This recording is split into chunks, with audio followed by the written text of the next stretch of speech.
Hello everyone, I hope कि आप सब अच्छे होंगे। आज के अपने इस वीडियो में हम देखने वाले हैं क्लास 10th का जो चैप्टर 7 है साइंस बुक का। ठीक है, जो हमारा नियंत्रण एवं समन्वय का चैप्टर है उसका अभ्यास प्रश्न उत्तर देखेंगे। इसका internal question answer already solve हो चुका है। अगर आपने नहीं देखा है तो जाकर देख लीजिए, इसका प्ले लिस्ट में आपको मिल जाएगा। तो चलिए देखिए, सबसे पहला क्वेश्चन हमारा है, निम्न में से कौन सा पादप हार्मोन है।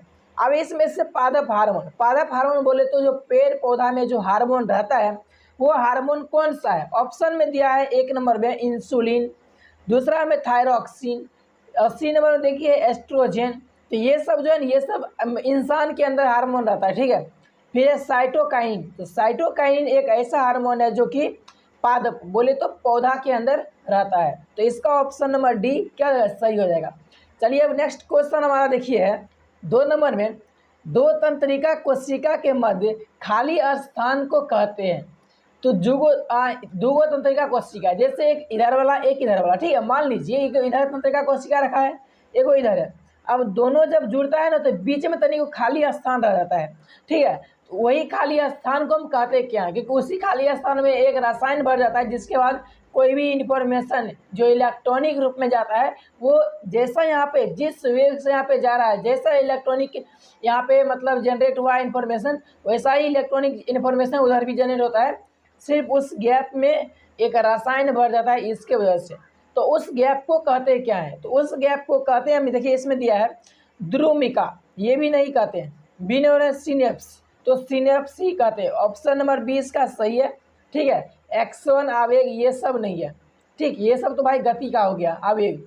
चलिए अब नेक्स्ट क्वेश्चन देखते हैं। अब देखिए हमारा यहाँ पर नेक्स्ट 3 नंबर में है, मस्तिष्क उत्तरदायी है, यानी हमारा दिमाग किस चीज़ का जिम्मेदारी ले सकता है। ऑप्शन नंबर 1 है सोचने के लिए, इसमें भी दिमाग यूज होता है, तभी तो कहता है दिमाग नहीं है का, जो तुमको पता नहीं चल रहा है ये चीज़ कैसे होगा, ये हो गया ना सोचने वाली बात। फिर देखिए बी में हृदय स्पंदन के लिए, तो ये भी भाई दिमाग का ही काम है, अगर वो कंट्रोल ना करे तो फिर गड़बड़ हो जाएगा। फिर इसके बाद है शरीर को संतुलन के लिए, ये भी जरूरी है, अगर ये भी अगर दिमाग कंट्रोल ना करे तो आदमी डगमग डगमग कर देता फिरेगा। अब इसके बाद देखिए डी नंबर में ऑप्शन है उपरोक्त सभी, तो भाई इनमें से सभी के सभी ऐसे ऑप्शन हैं जो दिमाग ही कंट्रोल करता है, यानी मस्तिष्क, तो इसीलिए उपरोक्त सभी, ऑप्शन नंबर डी इसका सही हो जाएगा। अब चलिए नेक्स्ट क्वेश्चन देखते हैं। देखिए हमारा यहाँ पर 4 नंबर क्वेश्चन है, हमारे शरीर में ग्राही का क्या कार्य है। ऐसी स्थिति पर विचार कीजिए जहाँ ग्राही उचित प्रकार से कार्य नहीं कर रहे हो, क्या समस्याएं उत्पन्न हो सकती है, क्या ऐसा सिस्टम आ सकता है या ऐसा सिचुएशन बन सकता है। तो देखिए इसके आंसर क्या कहते हैं, तो वही यहाँ पर देखिए ग्राही हमारे ज्ञानेंद्रियों में स्थित होते हैं, ये तंत्रिका कोशिकाओं के विशिष्ट सिरे हैं। ग्राहियों का कार्य पर्यावरण में होने वाले परिवर्तनों की सूचना का ग्रहण करना तथा उन सूचनाओं को विश्लेषण हेतु तथा प्रतिक्रिया हेतु मस्तिष्क को भेजना। मतलब ये कहता है कि जो हमारे पास ज्ञानेंद्रियां हैं जिससे हम पर्यावरण की चीज़ों को महसूस कर सकते हैं, देख सकते हैं, सोच सकते हैं, समझ सकते हैं। ठीक है, तो ये ज्ञानेंद्रिय क्या करता है कि पर्यावरण में जो भी चीज़ नया नया बदलाव होते रहता है, ठीक है, उसको वो ग्रहण करता है। ग्रहण करने के बाद उसको पहचानने के लिए कि आखिर ये क्या चीज़ है, और अगर उसको पहचान हो जाता है तो उसके बाद इस पर एक्शन क्या लेना है, इसके लिए दिमाग के पास भेजा जाता है। तो ग्राही पहले कैप्चर किया, फिर उसके बाद ब्रेन के पास भेजा ताकि उसको पहचान करके उस पर क्या एक्शन लेना है, या फिर वो जो इन्फॉर्मेशन है उसके अनुसार हमें क्या आगे का स्टेप होना चाहिए, इसके लिए हमारे ब्रेन के पास भेजता है इन्फॉर्मेशन को। अब देखिए किसी कारणवश ये उचित तरीके से कार्य ना करे तो मस्तिष्क सूचनाएं ग्रहण नहीं कर पाएंगे या देर से करेगा, इससे शरीर को बहुत हानि पहुंच सकती है और यहाँ तक कि मृत्यु भी हो सकती है। क्योंकि देखिए अगर ज्ञानेंद्रिया, मान लीजिए हमारे आँख के बारे में बात करते हैं, आँख कभी इस सड़क पर चल रहा है, ठीक है, और वो क्या करता है कि उसको थोड़ा न सोचने समझने में, इसके लिए जो इन्फॉर्मेशन है दिमाग के पास भेजने में थोड़ा टाइम लगता है। अब सड़क पर अचानक गाड़ी आ गया, अब ये तो भाई वही अपना हरकत जो इसका वही करेगा, यानी कि थोड़ा देरी से इन्फॉर्मेशन ग्रहण करेगा, फिर दिमाग के पास भेजेगा, फिर कहेगा एक्शन लेने के लिए क्या करना है नहीं करना है। इतना देर में तो भाई धक्का लग जाएगा, और धक्का लगेगा तो हो सकता है कि आदमी भगवान से भी मिल ले, यानी मृत्यु भी उसकी हो सकती है। फिर देखिए आगे है उदाहरण के लिए यदि हमारी आंख के ग्राही देखने में की संवेदना को प्राप्त न करे तो हम यह सुंदर संसार देख नहीं पाएंगे तथा अपने आप को अपाहिज महसूस करेंगे, यानी कि हम भाई विकलांग हैं। तो इसीलिए हमारे जितने भी ज्ञानेंद्रियां हैं सभी जरूरी है। अगर ये गड़बड़ हुए ना तो फिर बहुत ज़्यादा गड़बड़ हो जाता है। चलिए अब नेक्स्ट क्वेश्चन की तरफ बढ़ते हैं। देखिए अब हमारा यहाँ पर 5 नंबर क्वेश्चन है, एक तंत्रिका कोशिका यानी क्या न्यूरॉन की संरचना बनाइए, फोटो बनाने के लिए बोल रहा है, तथा इसके कार्यों का वर्णन कीजिए, यानी कि ये भाई करता क्या है। तो सबसे पहले फोटो बनाना है। तो देखिए फोटो में क्या सब होगा। तंत्रिका कोशिका तंत्रिका तंत्र की क्रियात्मक व संरचनात्मक इकाई है, ठीक। और यह सूचनाओं को विद्युत आवेग के द्वारा शरीर के एक भाग से दूसरे भाग तक ले जाता है, यानी इसका काम सिर्फ तार के जैसे, जैसे हमारे घर में बिजली का तार होता है, उसका काम क्या होता है, मीटर के पास से बिजली लेकर के पूरे घर के सप्लाई को पूरा करना, ठीक है। उसी तरीके से हमारे शरीर के किसी भी भाग में अगर कुछ भी अनवांटेड चीज़ होती है, ठीक है, या फिर हम किसी चीज़ को देखते हैं, हमें चोट लगता है, ये सब जो दर्द होता है ना, ये सब का सब तंत्रिका कोशिका के द्वारा ही होता है, क्योंकि वहीं से इन्फॉर्मेशन को स्टोर करता है और फिर उसी तार के द्वारा यानी तंत्रिका कोशिका के द्वारा ही हमारे ब्रेन तक आते हैं, ठीक है, जिससे हमें पता चलता है कि दर्द हो रहा है। कभी कभी देखते हैं कि डॉक्टर बहिर कर देता है, बहिर वही करता है, क्या करता है, तंत्रिका कोशिका के रास्ता को ब्लॉक कर देता है। तो अब भाई यहाँ से दर्द वाला इन्फॉर्मेशन दिमाग के पास जाता ही नहीं है और दिमाग को पता ही नहीं चलता कि यहाँ पर दर्द हो रहा है, ठीक है। अब चलिए इसका फोटो देखते हैं। तो देखिए यहाँ पर इसका स्ट्रक्चर कुछ इस हिसाब से होता है, जिसमें देखिए ये पूरा पूरा तंत्रिका कोशिका है, ठीक है। अब इसके बीच में होता है केंद्रक, ठीक। ये जो है यहाँ पर एरो देना भूल गए, ये जो है ना ये है भाई केंद्रक, ठीक। फिर इसके बाद देखिए तंत्रिका कोशिका के जो कोशिकाएं होता है, यानी उसका जो मेन शरीर होता है, इसमें से बहुत सारे पूंछ की तरह निकला होता है, देखिए ना, बहुत सारे जैसे होता है हल्का हल्का सूता, पतला पतला सूता की तरह निकला होता है, ठीक है। तो इसी को देखिए कहते हैं क्या, इसको कहते हैं ध्रुमिका। फिर इसके बाद देखिए तंत्रिका कोशिका के जो पूंछ होते हैं, ये पूंछ इसको इसकी बनावट कुछ इस हिसाब से होता है और इसमें जो दो यहाँ पर देखिए दो गांठ जहाँ पे जुड़ रहा है उसको कहते हैं तंत्रिकाक्ष, ठीक। ये क्या होगा, ये होगा तंत्रिकाक्ष। बीच में ये जो पूरा खाली स्थान है जिसमें क्या रहता है, जिसके बीच में केंद्रक रहता है, तो इसको क्या कहते हैं, ये पूरे जो खाली स्थान है, खाली स्थान नहीं उसमें द्रव भरा होता है, लेकिन यहाँ पर हमें दिख रहा है खाली स्थान, ये पूरे क्षेत्र को कहते हैं कोशिकाएं।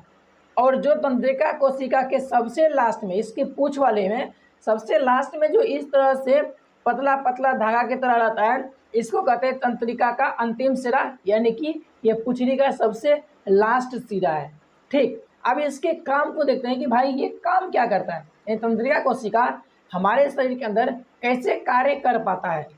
तो देखिए इसके कार्य कैसे होते हैं। कोई भी सूचना तंत्रिका कोशिका के द्रमाकृतिक सिरे द्वारा उपार्जित की जाती है, यानी वहाँ से इन्फॉर्मेशन जनरेट होता है और एक रासायनिक क्रिया द्वारा यह एक विद्युत आवेग पैदा करती है। यह आवेग ध्रुमिका से कोशिका तक जाता है और तब तंत्रिकाक्ष से होता हुआ इसके अंतिम सिरे तक पहुंच जाता है। यानी इसको थोड़ा फोटो से समझते हैं, उसमें और ज़्यादा बेहतर हमें क्लियरिटी मिल पाएगी। तो देखिए जैसे कि मान लीजिए अगर कहीं पे कोई भी इन्फॉर्मेशन इसको मिला, ठीक है, तो वो इन्फॉर्मेशन क्या होगा, वहाँ पर एक रासायनिक क्रिया होगा, फिर विद्युत आवेग बन जाएगा, यानी कि वहाँ पर एक उसका ना जो इलेक्ट्रिक फॉर्म में वो इन्फॉर्मेशन जनरेट होगा।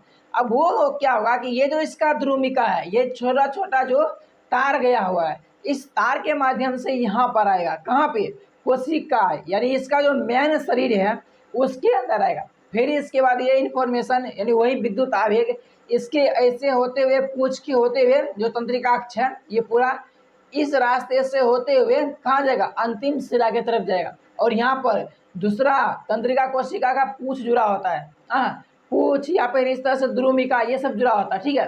अब क्या होता है कि जैसे उसमें जाता है तो यहाँ से ये तो खत्म हो गया, अब उसी आवेग को यानी उसी विद्युत आवेग को सेम जैसा यहाँ पर है वैसा ही, ये नहीं कि यहाँ पे लगा चोट और चोट लगने का इन्फॉर्मेशन जो है वहाँ पे कह रहा है कि वहाँ पर मजा आ रहा है, गुदगुदी आ रहा है, ऐसा इन्फॉर्मेशन पहुँच रहा है। तो ऐसा नहीं है, जैसा यहाँ पे इन्फॉर्मेशन जनरेट हुआ है वैसा ही विद्युत आवेग यहाँ से लेकर यहाँ आता है, फिर इसके बाद दूसरे कोशिका में भी ट्रांसफर ऐसा ही होता है। ठीक, फिर देखिए आगे है, फिर देखिए एक्सॉन के अंत में विद्युत आवेग कुछ रसायनों का विमोचन करता है, यानी कुछ रसायन वहाँ से जनरेट होता है। कहाँ पर? जब एक तंत्रिका कोशिका पूरी तरह से खत्म हो गया, यानी उसका जो जितना बड़ा था वहाँ इन्फॉर्मेशन जा चुका है उससे पूछ तक, अब इसके बाद दूसरे कोशिका में ट्रांसफ़र होना है, यानी दूसरे तंत्रिका कोशिका में ट्रांसफ़र करना है इन्फॉर्मेशन को, तो वो दोनों के बीच में थोड़ा गैप होता है, उसके बीच में एक रसायन जनरेट होता है, और उस रसायन के माध्यम से जैसा इधर इन्फॉर्मेशन है वैसा ही इन्फॉर्मेशन दूसरे वाले तंत्रिका कोशिका को ट्रांसफ़र किया जाता है। तो वही चीज़ है यहाँ पर देखिए, ये रासायनिक रिक्त स्थान को सिनेप्स को पार करते हैं तथा अगली तंत्रिका कोशिका की द्रुमिका में इसी तरह का विद्युत प्रारंभ करते हैं।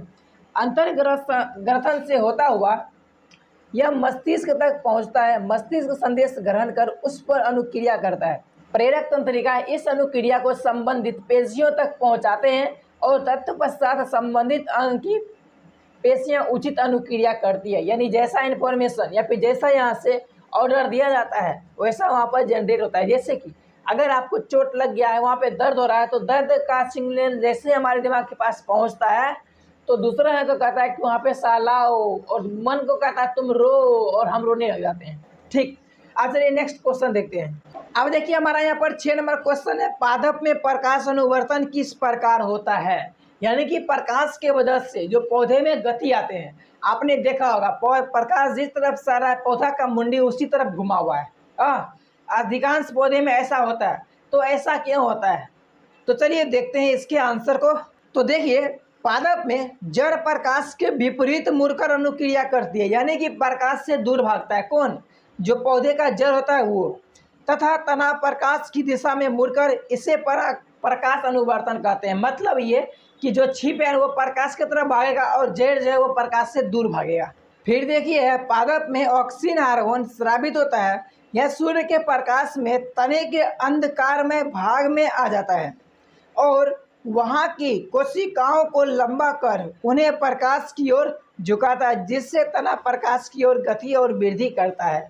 मतलब ये कि भाई ये जो ऑक्सीन हार्मोन होता है इसके वजह से गति होता है, ये तो आपको पता है पहले से, लेकिन ये करता कैसे है? प्रकाश जहाँ पे पड़ता है वहाँ पर से ऑक्सीन हार्मोन भाग जाता है, और वहाँ से भागने के बाद जहाँ पर प्रकाश नहीं पड़ रहा है वहाँ पर बैठ जाता है। अब कहता है कि प्रकाश मेरे पास नहीं आना चाहिए, तो इसके लिए वो क्या करता है, जो तना है ना उसका तना को लंबा कर देता है। अब तना को जैसे ही लंबा करेगा तो जिधर प्रकाश है उस तरफ तना जाएगा ही, और पीछे की तरफ क्या हो जाएगा, ऑक्सीजन बैठा हुआ चुपचाप छिप करके कि मुझे प्रकाश में नहीं रहना है। ठीक है, तो इस तरह से वहाँ पर वृद्धि होता है। फिर इसके बाद है वहाँ की कोशिकाओं को लंबा कर उन्हें प्रकाश की ओर झुकाता है, जिससे तना प्रकाश की ओर गति और वृद्धि करते हैं। फिर इसके बाद है इसे धनात्मक अनुवर्तन कहते हैं, यानी कि प्रकाश की तरफ जो भी भाग जाएगा उसको धनात्मक अनुवर्तन कहते हैं। फिर इसके बाद है जड़ ऋणात्मक प्रकाश अनुवर्तन दर्शाती है और प्रकाश के विपरीत दिशा यानी नीचे की ओर गति और वृद्धि करती है, और इस तरह से ये क्या हो गया, ये हो गया ऋणात्मक अनुवर्तन। और दूसरा जो प्रकाश के तरफ वृद्धि करता है उसको धनात्मक अनुवर्तन कहते हैं। फिर इसके बाद देखिए नेक्स्ट क्वेश्चन है। अब देखिए 7 नंबर क्वेश्चन है, मेरुरज्जु आघात में किन संकेतों के आने में व्यवधान होगा? यानी कि अगर हमारे शरीर का मेरुरज्जु है वो अगर डिफेक्टिव होता है, डैमेज हो जाता है, तो फिर हमारे साथ क्या सब परेशानी हो सकता है। ठीक है, तो देखिए क्या सब परेशानी होगा, क्योंकि मेरुरज्जु के कंट्रोल में बहुत सारी चीज़ होती है। तो चलिए देखते हैं कि भाई क्या क्या सब कंट्रोल हमारे हाथ से निकल जाता है, यानी मेरुरज्जु के पास इन्फॉर्मेशन नहीं पहुंचता तो वो क्या सब नहीं करेगा। तो देखिए मानव में मेरुरज्जु प्रतिवृत्ति क्रियाओं को नियंत्रित करता है आघात की स्थिति में, यानी जब उसमें कुछ डिफेक्टिव हो जाता है, अगर मेरुरज्जु में कुछ प्रॉब्लम आ गया है तब क्या होता है कि आघात की स्थिति में अचानक होने वाली अनुक्रिया के संकेत मेरुरज्जु तक नहीं पहुंच सकते। इसका मतलब ये है कि अगर मेरुरज्जु में कोई भी डिफेक्टिव हो गया या फिर वो मान लीजिए टूट गया है, मोच आ गया, कुछ भी आ गया, तो फिर वो इन्फॉर्मेशन को ग्रहण करेगा ही नहीं। अगर कहीं पे आपको करंट लग गया या फिर कांटा चुभ गया तो आपको उस पर क्या रिएक्शन लेना है ये मेरुरज्जु को पता ही नहीं है, क्योंकि उसको उसके पास इन्फॉर्मेशन पहुंच ही नहीं रहा है। ठीक है, या फिर सही तरीके से नहीं पहुंच पा रहा है। फिर देखिए आगे है और प्रतिवर्ती क्रियाएं संपन्न नहीं होगी। यानी जैसे कि कांटा चुभा, तुरंत अपने हाथ को पीछा खींचना है, लेकिन मेरुरज्जु के पास से इन्फॉर्मेशन पहुंचेगा ही नहीं कि भाई तुमको कांटा चुभ रहा है, तो हमें हाथ को वहाँ पर रखने रहेंगे, कांटा अपना चुभता रहेगा। वही चीज़ दिक्कत होता है, जिसको कहते हैं भाई बहिर हो गया है, कभी कभी हमारा हाथ बहिर हो जाता है ना, वही चीज़ है। फिर देखिए, शरीर का निचला भाग मस्तिष्क के नियंत्रण में नहीं रहेगा और संतुलित गति नहीं कर पाएगा, क्योंकि मेरुरज्जु तुरंत काम तो करता है, लेकिन उस पर आगे क्या करना है इस इन्फॉर्मेशन को हमारे दिमाग के द्वारा ही भेजा जाता है।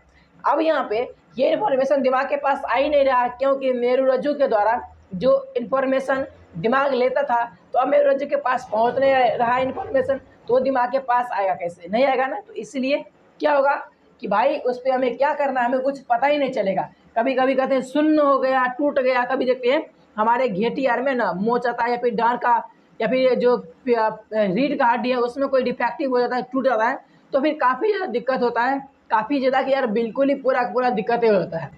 तो वही चीज़ है, ठीक है, कि हमारा जो दिमाग है वो संतुलित गति नहीं करवा पाएगा, क्योंकि इन्फॉर्मेशन भेजेगा नहीं। विद्युत संपर्क भी टूट जाएगा तथा सूचनाएं नियंत्रण केंद्र मस्तिष्क तक नहीं पहुंच पाएगी। इसके अलावा सभी सूचनाएं ठीक प्रकार से संचारित नहीं होगी। मतलब कि कोई भी अगर इन्फॉर्मेशन अगर हमारे दिमाग के पास नहीं आएगा तो हम उस पर क्या एक्शन लेंगे, दिमाग को क्या पता, कुछ भी नहीं पता। तो यही सब प्रॉब्लम हो जाएगा जब अगर हमारा मेरुरज्जु में कोई प्रॉब्लम आता है तब। चलिए नेक्स्ट क्वेश्चन देखते हैं। तो देखिए यहाँ पर 8 नंबर क्वेश्चन हमारा है, पादप में रासायनिक समन्वय किस प्रकार होती है। रासायनिक समन्वय यानी रसायन का क्रिया हमारे शरीर में कैसे, मतलब हमारे शरीर कहते हैं पादप में कैसे होता है, इसकी वजह से जैसे वृद्धि, फल पकना, ठीक है, कहीं पे अगर टूट गया तो उसको सही तरीके से वहाँ पे क्या रिपेयर करना पड़ेगा, ये सब कैसे हो पाता है। क्योंकि देखते हैं कभी भी अगर पौधा का कोई टहनी टूट गया तो वहाँ पे हमें दिखता है गोंद की तरह वहाँ से जो है ना मतलब क्या कहते हैं द्रव निकलते रहता है, ठीक है। तो ये सब रासायन ही तो है, तो बट ये होता क्यों है या फिर ये कैसे कंट्रोल होता है, तो चलिए इसको देखते हैं। तो देखिए यहाँ पर है, पादप में नियंत्रण के लिए तंत्रिका तंत्र उपस्थित नहीं होता। तंत्रिका तंत्र होता किस में है, ये मनुष्य के अंदर या फिर कोई जीव है उसके अंदर होता है, जैसे कि चलने फिरने वाला जानवर हो गया, इंसान हो गया, ये सब के अंदर। लेकिन पादप पेड़ पौधा में ये नहीं होता है, इसलिए इनमें रासायनिक समन्वय होता है। कुछ विशिष्ट पादप कोशिकाएं हार्मोन स्रावित करते हैं, यानी हार्मोन के द्वारा होता है, ठीक। ये हार्मोन वृद्धि, विकास तथा विभाजन को नियंत्रित करता है। मनुष्य के अंदर भी वृद्धि, विकास, विभाजन ये सब क्या होता है, हार्मोन के द्वारा ही होता है। बट डिफरेंट है, ये नहीं कि पौधा वाला हार्मोन आदमी के अंदर डाल दिया जाए तो ये भी वैसा ही क्रिया करेगा, ऐसा नहीं होगा, ठीक है। फिर देखिए पादप में ये हार्मोनी रासायनिक समन्वय स्थापित करते हैं, यानी इसी की वजह से काम हो पाता है। जो भी हमारे कहते हैं यार पौधे के अंदर जो भी काम आता है रासायनिक समन्वय के द्वारा या फिर रासायनिक क्रिया के द्वारा। अब देखिए हमारा 7 नंबर क्वेश्चन है, मेरुरज्जु आघात में किन संकेतों के आने में व्यवधान होगा। मतलब कि अगर हमारा मेरुरज्जु इफेक्टिव होता है, वो टूट जाता है, उसमें मोच आता है, तो हमें क्या सब इन्फॉर्मेशन मिलेगा और क्या सब नहीं मिल पाएगा, जिसकी वजह से क्या प्रॉब्लम हो सकता है। तो देखिए मानव में मेरुरज्जु प्रतिवर्ती क्रियाओं को नियंत्रित करता है। आघात की स्थिति में अचानक होने वाली अनुक्रिया के संकेत मेरुरज्जु तक नहीं पहुंच पाएंगे और प्रतिवर्ती क्रियाएं संपन्न नहीं हो पाएगी। शरीर का निचला भाग मस्तिष्क के नियंत्रण में नहीं रहेगा और संतुलित गति नहीं कर पाएगा। इसका मतलब ये है कि जब हमारा मेरुरज्जु अगर उसमें कोई भी चीज़ होता है, कोई प्रॉब्लम होता है, टूट जाता है या फिर मोच आता है, तो ऐसे स्थिति में हम जो है नॉर्मल काम नहीं कर पाएंगे। जैसे कि अगर हाथ पक रहा है तो तुरंत हमें पीछा खींचना, ये सब काम नहीं हो पाएगी। अगर पैर में कटा चुभ गया तो पैर को पीछे खींचना, ये भी आपको पता नहीं होगा, जो ये सब कंट्रोल नहीं हो पाएगा। इसके साथ ही साथ जो हमारा दिमाग है वो हमारे पैर को भी कंट्रोल करता है मेरुरज्जु के हेल्प से ही, ठीक है। तो ये भी नहीं हो पाएगा, सही तरीके से हम चल नहीं पाएंगे। तो ये सब भी होता है। आपने देखा होगा अगर आपके गाँव घर में किसी का पैर हाथ टूटता है तो कोई बात नहीं, अगर मेरुरज्जु टूट गया या उसमें मोच आ गया तो फिर उसको चलने में प्रॉब्लम होता है, हाथ पैर हमेशा शून्य लगता है।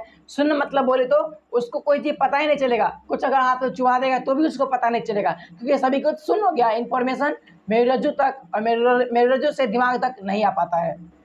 फिर है देखिए आगे, विद्युत संपर्क भी टूट जाएगा तथा सूचनाएं नियंत्रण केंद्र मस्तिष्क तक नहीं पहुंच पाएगी। इसके अलावा सभी सूचनाएं ठीक प्रकार से संचारित नहीं होगी। यानी कि जो विद्युत संपर्क यानी कि विद्युत आवेश के द्वारा जो हमें इन्फॉर्मेशन मिलता है वो इन्फॉर्मेशन दिमाग को मिलेगा नहीं। अब जब दिमाग को मिलेगा नहीं तो दिमाग उस पर एक्शन ले नहीं पाएगा।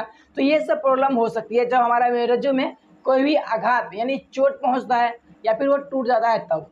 अब देखिए 8 नंबर क्वेश्चन है, पादप में रासायनिक समन्वय किस प्रकार होती है।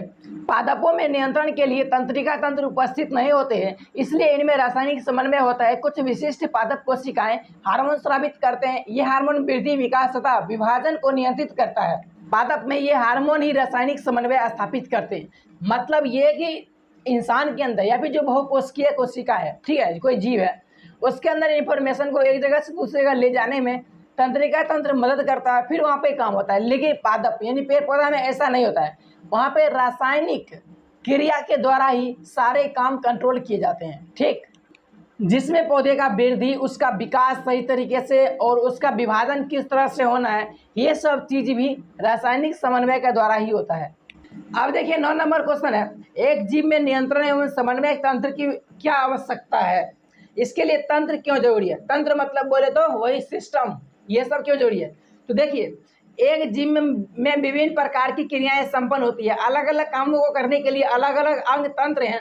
इन अंग तंत्रों का आपस में समन्वय, समन्वय बोले तो तालमेल, यानी कि अगर एक काम हो गया तो अब इसके बाद क्या होना चाहिए, ये सब सिस्टम बहुत जरूरी है, ठीक है, बेहद जरूरी है। इसके साथ ही इन पे नियंत्रण भी जरूरी है। यदि जीव में नियंत्रण एवं समन्वय का तंत्र ना हो तो कोशिकाएं जीव के इच्छानुसार कार्य नहीं कर पाएगी। अतः इन पर नियंत्रण अति आवश्यक है। यह जीवों को सोचने, विचारने, विश्लेषण करने, निर्णय लेने आदि की क्षमता प्रदान करती है। बहुकोशिकीय जीवों में सामान्य क्रियाएं के लिए भी यह प्रभावशाली है। मतलब ये कि अगर हमारा ये शरीर के अंदर नियंत्रण एवं समन्वय ना हो, नियंत्रण बोले तो कंट्रोल होना चाहिए कि भाई इसको अगर हमें आगे बढ़ना है तो पैर को, या फिर अगर हमें खाना है तो हाथ को किस हिसाब से मूव कराना पड़ेगा, ठीक है, ये हो गया नियंत्रण। और इसके बाद समन्वय, समन्वय बोले तो तालमेल, यानी कि अगर हमें आगे की तरफ बढ़ना है तो अब हम जब एक पैर उठा लिए तो दूसरा पैर भी अब आगे की तरफ कैसे बढ़ाएंगे, ये हो गया तालमेल।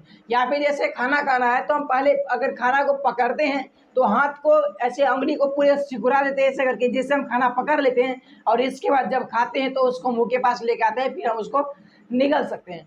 तो इस तरह से यानी एक के बाद मतलब अगर एक काम हो गया तो दूसरा अब अगला काम क्या होना चाहिए, ये सब चीज़ शरीर के अंदर पूरा सिस्टम बना हुआ है जिसके हेल्प से सारा कुछ कंट्रोल होता है। अगर ऐसा नहीं हो तो काफ़ी ज़्यादा हमें प्रॉब्लम होगा, क्योंकि हम एक कोशिकीय जीव नहीं है, हम बहुकोशिकीय जीव हैं। और इसके अलावा इसके लिए सारे काम करने के लिए अलग अलग अंग तंत्र बने हुए हैं, ठीक है। अब देखिए 10 नंबर क्वेश्चन है, अनैच्छिक क्रियाएं तथा प्रतिवर्ती क्रियाएं एक दूसरे से किस प्रकार भिन्न है।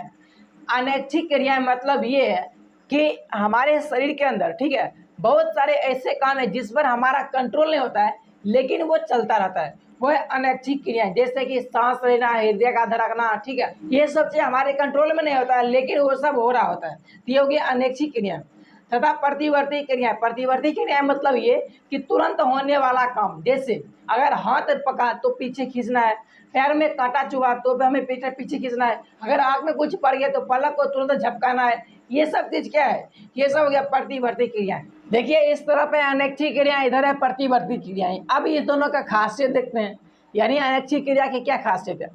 तो देखिए पहला इनमें इन क्रियाओं को मस्तिष्क नियंत्रित करता है। अनैच्छिक यानी ये हमारे कंट्रोल में नहीं होता है लेकिन दिमाग के कंट्रोल में होता है। अब अगर हम कहेंगे सांस को हम कंट्रोल करेंगे, सांस को छोड़ो, अगर हम कहेंगे कि हृदय की धड़कन को कंट्रोल करेंगे तो हम कंट्रोल नहीं कर पाएंगे। सांस को थोड़ा देर के लिए हम कंट्रोल कर सकते हैं लेकिन हृदय की धड़कन को नहीं कर पाएंगे, ठीक है।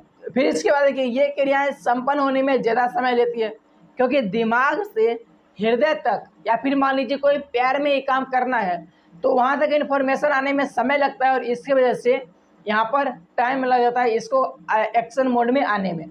फिर एग्जाम्पल में देखिए हृदय की धड़कन, ये भी क्या है, अनैच्छिक क्रियाएं। सांस लेना, ये भी अनैच्छिक क्रियाएं ही हैं, ठीक है। अब इसके बाद ये प्रतिवर्ती क्रियाएं, इनमें क्या है, पहला इन क्रियाओं को मेरुरज्जु नियंत्रित करता है। दूसरा में ये क्रियाएं संपन्न होने में बहुत कम समय लेती है, क्योंकि देखते होंगे अगर हमें तुरंत पका तुरंत हाथ को पीछा खींचते हैं, ये नहीं थोड़ा और पकेगा उसके बाद खींचेंगे। एग्जाम्पल में देखिए गर्म पदार्थ को स्पर्श करने पर हाथ का हटाना होता है ना, यही तो काम होता है। देखिए 11 नंबर क्वेश्चन है, जंतुओं में नियंत्रण एवं समन्वय के लिए तंत्रिका तथा हार्मोन क्रिया विधि की तुलना तथा वितरक कीजिए। मतलब कि जंतुओं जो जीव हैं, बहुकोषीय जीव है, ठीक है, इसमें नियंत्रण एवं समन्वय, पहले तो भाई नियंत्रण होना चाहिए और इसके बाद सब में तालमेल के साथ नियंत्रण होना चाहिए। इसके लिए हमारे शरीर के अंदर या फिर जंतुओं के अंदर तंत्रिका तंत्र होता है और कुछ होता है जो तंत्रिका तंत्र काम करता है, कुछ है जो हार्मोन काम करता है। तो ये दोनों काम कैसे करता है इसके बारे में पूछ रहा है, इसके खासियत, काम करने के तरीके के बारे में। तो देखिए इधर है तंत्रिका तंत्र, तंत्रिका क्रिया विधि जो हमारे तंत्रिका तंत्र के द्वारा कंट्रोल होता है। फिर इसके बाद है हार्मोन क्रिया विधि जो हार्मोन के द्वारा कंट्रोल होता है, उसके बारे में। तो देखिए तंत्रिका क्रिया विधि में सबसे पहला है, इसमें रासायनिक क्रिया द्वारा उत्पन्न विद्युत आवेग द्वारा निसंदेश का वहन किया जाता है। मतलब ये कि अगर कहीं पे कोई भी इंफॉर्मेशन दिमाग के पास ले जाना है तो इसके लिए वहाँ पे रासायनिक क्रिया होगा, रासायनिक क्रिया होने के बाद वहाँ पर विद्युत आवेश बनेगा। अब विद्युत आवेश जब बनेगा तो उसके बाद उसी के माध्यम से दिमाग तक इंफॉर्मेशन पहुँचेगा। वहीं पर देखिए हार्मोन में क्या है, इसमें रासायनिक हार्मोन द्वारा संदेश का वहन होता है। मतलब ये कि अगर कहीं पे काम करना है तो इसके लिए जो हार्मोन है ना, मतलब रासायनिक क्रिया के द्वारा हार्मोन रिलीज होगा और हार्मोन जब रिलीज होगा उसके बाद वो काम कर पाएगा। सूचना का प्रसारण तेज गति से होता है, यानी काफ़ी तेजी से इंफॉर्मेशन एक जगह से दूसरी जगह शेयर किया जाता है। यहीं पे देखिए इसमें क्या है, सूचना का प्रसारण धीमी गति से होता है क्योंकि पहले रिलीज मतलब रासायनिक क्रिया का फिर हार्मोन रिलीज होगा, अब इसके बाद वो ब्लड में मिलता है, फिर वहाँ तक पहुँचता है, फिर काम करता है, इसलिए इसमें ज़्यादा समय लगता है। अब यहाँ पे देखिए 3 नंबर में है, सूचना का प्रवाह अनेक तंत्रों, कोशिकाओं, न्यूरॉनों द्वारा किया जाता है। क्योंकि हम जानते हैं कि हमारे शरीर में तंत्रिका तंत्र का जाल बिछा हुआ है, तो इसीलिए वो बहुत सारे तंत्रिका तंत्र कोशिका से होते हुए हमें सूचना प्राप्त होता है। मतलब हमें नहीं, हमारे दिमाग को सूचना प्राप्त होता है। वहीं पे देखिए इसमें है, सूचना का प्रवाह हार्मोन द्वारा रक्त के साथ मिलकर किया जाता है। यानी हार्मोन रिलीज होगा, खून में मिलता है, खून में मिलता है, फिर उसके बाद वो हमें मस्तिष्क को प्राप्त होता है। फिर वहाँ से क्या होता है कि जो भी अनुक्रिया उस पर करना है वैसा हार्मोन वहाँ से रिलीज किया जाता है। फिर हमें क्या होता है कि हार्मोन जो वो अपना काम कर पाता है। शरीर में तंत्रिका तंत्र अपना जाल बना लेता है तथा इसकी अपनी संरचनात्मक इकाई होती है जो ऐच्छिक और अनैच्छिक क्रियाओं का नियंत्रण करता है। यानी कि जो हमारे शरीर में तंत्रिका तंत्र का जाल बिछा हुआ है और उसके हेल्प से ये सब कंट्रोल होता है। फिर देखिए इसमें है, शरीर के अंगों में महत्वपूर्ण ग्रंथि से ही हार्मोन स्रावित होते हैं जो वृद्धि, विकास, जनन आदि को नियंत्रित करते हैं। ठीक है, ये सब हार्मोन के द्वारा नियंत्रण होता है। चलिए अब नेक्स्ट क्वेश्चन देखते हैं। देखिए अब हमारा यहाँ पर 12 नंबर क्वेश्चन है, छुई मुई पादप में गति तथा हमारी टांग में होने वाली गति में क्या अंतर है। क्योंकि आपने देखा होगा कि छुई मुई को जब हम छूते हैं तो वो सिकुड़ जाता है, लेकिन हमारा टांग भी तो भाई चलता है, दोनों में तो गति है, बट अंतर क्या है। देखिए इसमें क्या, छुई मुई के पादप में गति, इस पौधे में गति का आधार स्पर्श है, यानी जब हम पत्ते को छूते हैं तभी ये अपना गति दिखाता है। वहीं पे देखिए इसमें गति का आधार मानव तंत्रिका तंत्र है, यानी जब तंत्रिका तंत्र को इन्फॉर्मेशन दिया जाएगा कि भाई अब तुमको चलना है तब वो चलना शुरू कर देता है। अब इसके लिए जो भी क्रिया करना है वो अपना करता है, लेकिन चलना शुरू हो जाता है। ठीक, यहाँ देखिए 2 नंबर में है, यहाँ गति पत्तियों के झुकने व खिलने पर आधारित होता है। यानी कि हम पत्ते को जैसे ही छूते हैं तो वो सिकुड़ जाता है, थोड़ा देर के बाद मतलब अगर छोड़ दिए तो थोड़ा देर के बाद वो खिल जाता है। तो इस तरह की गति ये दिखाता है। वहीं पे देखिए यहाँ गति पेशियों के सिकुड़ने व फैलने पर आधारित होता है। मतलब ये कि हमें हमारे शरीर के अंदर जो अंग है वो चलने में मदद करता है, उसमें से कुछ ऐसे पार्ट्स हैं जिसको सिकुड़ना पड़ता है, कुछ ऐसे पार्ट्स हैं जिसको फैलना पड़ता है। अब इतना होने के बाद ये सब काम होता है तो हम आगे चलते रहते हैं। ठीक है, फिर देखिए यहाँ पर 3 नंबर में, यहाँ पत्तियों के आकार में भी परिवर्तन होता है। यानी कि जैसे देखिए अगर पत्ती है उसके अंदर जल भरा हुआ है, अब जल के क्रिया के वजह से यानी जल को आप वापस आने, जल को वहाँ से चले जाने, तो ऐसे काम की वजह से ही पत्ता सिकुड़ता है और फैलता है।